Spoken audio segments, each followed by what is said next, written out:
Olá! Hoje a gente vai falar sobre TDAH, né? Transtorno do déficit de atenção e hiperatividade. Para quem já ouviu falar, achei um assunto que foi muito comentado na mídia, principalmente nos anos passados, né? E recentes, né? Por causa de um exagero diagnóstico, o que é esse diagnóstico, todo mundo tem, não tem, então vamos tentar esclarecer. Primeira coisa que é importante a gente entender é o conceito de transtorno, que eu acho que é básico e muita gente nos procura sem necessidade, porque tem algumas queixas de comportamento, mas que não caem no nível de transtorno. Então, a primeira coisa que a gente precisa entender é o que é um transtorno.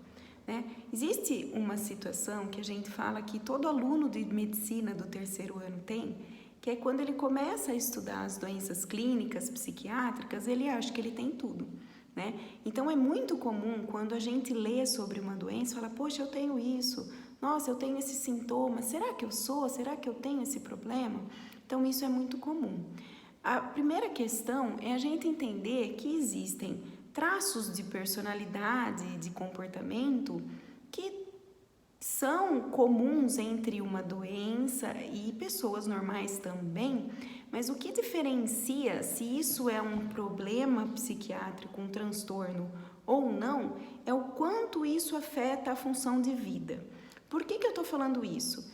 Porque em relação à hiperatividade, toda criança é agitada, é natural, né? Toda ou quase toda criança é uma criança agitada, que não para, que fala, principalmente em algumas faixas etárias em que elas têm um maior interesse, são mais exploradoras e elas vão ser mais inquietas. E ainda a gente deve considerar que hoje em dia as crianças têm pouco espaço livre de brincar. Então, antigamente a gente tinha bastante quintal, a gente podia brincar na rua com os amigos e hoje, onde é que você consegue ter amigos na rua e brincar tranquilo? Sendo que hoje em dia muitas crianças estão restritas a apartamentos, casas pequenas e não podem ir para a rua pela violência, pelo trânsito, né? Ou mesmo ficam na casa de uma avó, ou na casa de uma vizinha, ou num projeto, e lugares em que você não consegue ter uma liberdade de expressão como se antigamente podia ter. Então, assim, o menino puxou o rabo do gato, ele tem transtorno de conduta. Não é assim, não é porque uma vez na vida você fez uma coisa que você tem uma doença. Então, a primeira conceituação importante a gente fazer é saber o que é um transtorno. Então, transtorno deve ser um traço de comportamento que afete a sua função de vida na maior parte do tempo, né? E que isso já exista há algum tempo e que não seja melhor explicado por outro problema, tá? Então, por exemplo, a criança fica muito agitada quando está com sono. Ela é hiperativa? Não, ela está com sono. Vamos dormir. Toda criança com sono fica mais irritadinha, mais agitada. É normal, né? Ela faz muita birra. Ele tem algum problema? Ele é bipolar? Não, é uma criança de 2 anos, 3 anos, é a pior fase das birras, é normal, né? Fora, eles falam até o termo terrible two, quer dizer, os 2 anos terríveis, que é a fase em que a criança se reconhece como indivíduo e quer mostrar a sua vontade. Então, a gente tem que conhecer o desenvolvimento normal e saber o que é normal e esperado para uma criança. O que é a função de vida de uma criança? Então, a gente engloba a função familiar, social e escolar, né? Já que não é o trabalho. No caso do adulto, tem que afetar o trabalho e a vida social familiar. Na criança, isso tem que afetar a vida familiar, social e escolar. No transtorno do déficit de atenção e hiperatividade, você precisa ter um comprometimento tanto em casa ou com os amigos ou na família, como na escola. Então, se você tem uma criança que em casa briga, responde, não respeita, não para quieto, pula, brinca, sobe, trepa, mas na escola não tem nenhuma queixa, vai super bem, obediente, essa criança não tem TDAH. Essa criança pode ter um conflito familiar, pode ter alguma situação de falta de limite ou até uma carência, está querendo, entre aspas, né, vamos chamar atenção, está querendo mostrar para a mãe, através de um comportamento inadequado, que ela não está feliz, que ela está precisando de mais atenção. Muitos adultos não sabem verbalizar sobre seu sofrimento, o que dirá uma criança, né? Então, isso é importante, tem que afetar dois ambientes, né?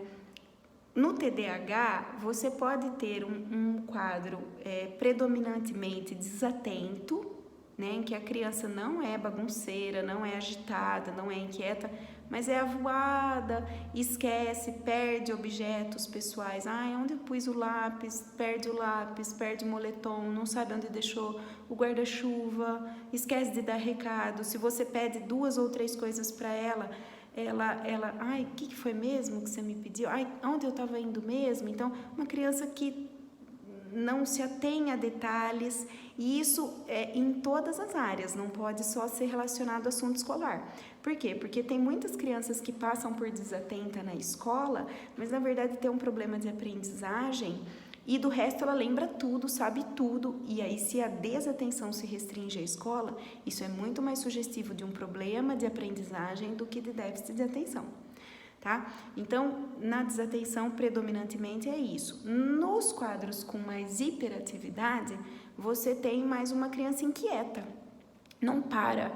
Então, vai assistir televisão, fica de ponta cabeça, aí desce, aí sobe, aí mexe, não consegue comer sentado, não consegue parar, e aí fica pulando, fica chacoalhando a perna, fica batendo o dedo, fica, né? E fala demais e não para de falar. E tem a impulsividade, muitas vezes. Então, se intromete na conversa dos outros, não aguenta esperar a sua vez na fila, quer passar na frente, quer ser na frente, a hora que vê já segurou, e muitas vezes a criança fala, eu queria me segurar, mas a hora que eu vi eu já falei, a hora que eu vi eu já me meti numa briga que não era minha, a hora que eu vi eu já fiz, e muitas vezes a criança chora, se arrepende, se entristece, né? Então assim, tá além da vontade, né? Não é diferente da criança desafiadora, que ela faz para provocar. O hiperativo não faz por maldade, ele fez, a hora que viu já fez, meu Deus do céu, já fiz. Só que essas crianças, como não medem muito as consequências, elas têm o que a gente chama de disfunção executiva, ela muitas vezes tem uma dificuldade de ver lá na frente o que a minha atitude vai causar. E ela acaba se envolvendo em maiores problemas, né? E na adolescência e na vida adulta, elas estão mais envolvidas em acidentes, né? Tem maior risco de morte violenta por acidente mesmo, porque não presta atenção, a hora que vê já fez, viu já fez. Elas têm muito mais chance de se envolver com drogas ilícitas, né? Principalmente as estimulantes, que é uma forma dela, entre aspas, se sentir melhor. Essas crianças têm maior fracasso no trabalho, fracasso escolar, mais troca de parceiros ao longo da vida, porque explode, não pensa para falar, a hora que viu já fez, e acaba sendo difícil manter uma relação. E na infância é ruim, por quê? Porque as mães dos amiguinhos falam, nossa, não chama aquele amiguinho, porque, nossa senhora, destrói tudo, quebra tudo. A tia não quer, a avó não quer, ninguém quer ficar com o menino ou com a menina.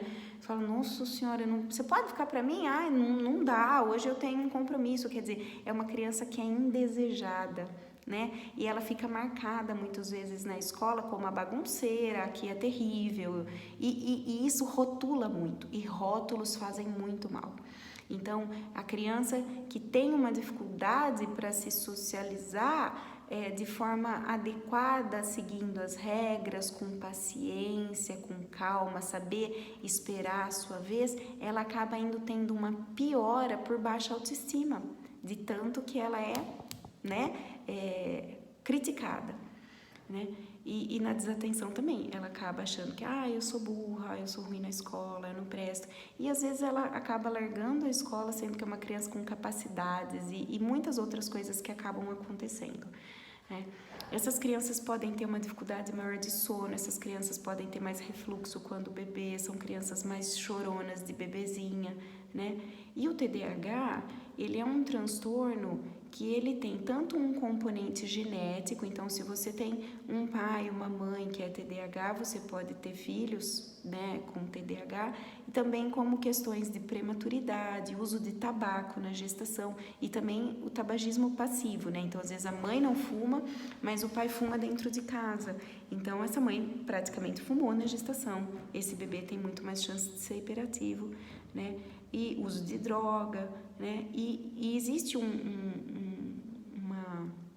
correlação, né? Um risco aumentado de uso de droga na adolescência e isso se perpetua. Então você tem uma mãe, por exemplo, hiperativa não tratada, que foi usuária de droga, dependente química, que teve um filho gerado no tabaco, na droga, e nasce e tem uma dificuldade de colocar limites, mesmo porque ela tem dificuldade de colocar limites em si própria, né? Então soma-se a situação genética, a questão ambiental tóxica e também a questão ambiental da falta de limite, né? Limite, né? Questões comportamentais que a gente fala como plagiando um pouco Super Nanny, né?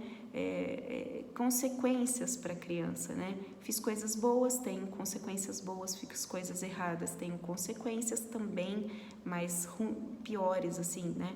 Para mim. E na educação a gente não deve criticar a criança, mas a atitude errada da criança para que não piore a autoestima dela. Então, o TDAH é prevalente, acaba sendo mais prevalente nos países em que os pais são mais permissivos, então tem muito mais TDAH, por exemplo, nos Estados Unidos do que na França, que os pais são muito mais rígidos, né? E isso é importante a gente saber, porque muitas vezes uma criança pequena com uma hiperatividade mais leve, se você tem um ambiente disciplinador com amor, né? Você ama e você disciplina com respeito, sem violência, essa criança não vai chegar a ter um transtorno. Você vai tratar ela dentro de casa, com a sua disciplina, né? Então, assim, tem a ver um pouco com a colocação de limites e existem também o que a gente chama de comorbidades. Então, é hiperativo e tem transtorno desafiador, é hiperativo e tem depressão, é hiperativo e tem transtorno bipolar. Então, existem várias situações que o médico precisa conhecer muito bem para fazer um diagnóstico correto e o tratamento. O tratamento melhor que a gente tem é medicação mais terapia comportamental ou cognitivo-comportamental, que vai treinar essa criança a lidar com limites e com as suas dificuldades, a pensar mais antes de fazer. A medicação é importante, existe muita coisa na internet contra a medicação, mas muito pior é a gente não tratar e essa criança vir a se desenvolver mal na escola, a ser uma criança excluída, né, por ser a bagunceira, a ser mal vista e lá na frente chegar a se envolver com droga, tem mais problema com a polícia, porque apronta, né? E tem tratamento. E muitas vezes a gente vê pais falando, eu era assim e tô aqui, mas tô aqui a que custo, né? Quantos relacionamentos, quantos empregos perdidos, quantas reprovas na escola e tudo isso dá para minimizar. E é muito importante ter bom senso. O que é uma fase, o que é próprio da infância, o que é doença e o que precisa só de uma mudança comportamental. Abaixo de 5 anos, né, os guidelines não indicam usar a medicação, é apenas tratamento comportamental, embora alguns colegas usem, mas a indicação é só comportamental e acima de 5 anos, então, medicação e terapia comportamental ou cognitivo-comportamental. Tem muita coisa para falar de TDAH, né? Mas eu espero ter ajudado um pouco e procure um neuropediatra, procure orientação, que ajuda muito. Combinado?